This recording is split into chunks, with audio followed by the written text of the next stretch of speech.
ഈ കാണുന്ന ഫിറ്റിങ്സാണ് cup washer. ഇതിൽ കപ്പും ഗ്ലാസ് ഐറ്റംസുകളൊക്കെ കഴുകാളാണ്. അതുപോലെ അടുത്ത ഫിറ്റിങ്സാണ് സോപ്പ് ഡിസ്പെൻസർ. ഈ ബോട്ടിൽ നമുക്ക് സോപ്പിൻ്റെ ലിക്വിഡ് ഒഴിച്ചിട്ട് കണക്ട് ചെയ്യാളാണ്.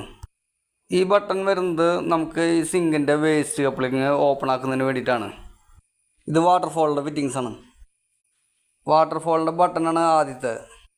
രണ്ടാമത്തെ ബട്ടൺ വരുന്നത് കപ്പ് വാഷറിൻ്റെ ആണ്. മൂന്നാമത്തെ ബട്ടൺ വരുന്നത് സിങ്ക് ടാപ്പിൻ്റെ ആണ്. സിങ്ക് ടാപ്പിൻ്റെ ട്യൂബ് ഇതിലാണ് കണക്ട് ചെയ്യേണ്ടത്. അടുത്ത ബട്ടൺ വരുന്നത് വാട്ടർഫോൾ സ്പൗട്ടിൻ്റെ ആണ്. ഈ ഫിറ്റിങ്സ് വരുന്നത് LED ഡിസ്പ്ലേ വർക്ക് ചെയ്യാനുള്ള ഡൈനാമോ ആണ്. ഇതിലാണ് നമ്മൾ ഇൻലെറ്റ് കണക്ട് ചെയ്യുന്നത്. ഇത് വർക്ക് ചെയ്യാനായിട്ട് നമുക്ക് ഇലക്ട്രിക്കൽ കണക്ഷൻ്റെ ആവശ്യമൊന്നുമില്ല. വെള്ളത്തിൻ്റെ ഫ്ലോ വഴിയാണ് ഇതിൻ്റെ ഉള്ളിൽ ഡൈനാമോ ഇറങ്ങിയിട്ട് ഈ LED ഡിസ്പ്ലേ വർക്ക് ചെയ്യുന്നത്. ഈ കാണുന്ന ഫിറ്റിങ്സിലാണ് സിങ്കിൻ്റെ ടാപ്പ് നമുക്ക് ഇടാനുള്ളത്. സിങ്കിൻ്റെ ടാപ്പ് മുകളിൽ നിന്ന് താഴത്തേക്ക് ഇറക്കുമ്പോൾ അത് അതിൽ ലോക്കാവുന്നതാണ്.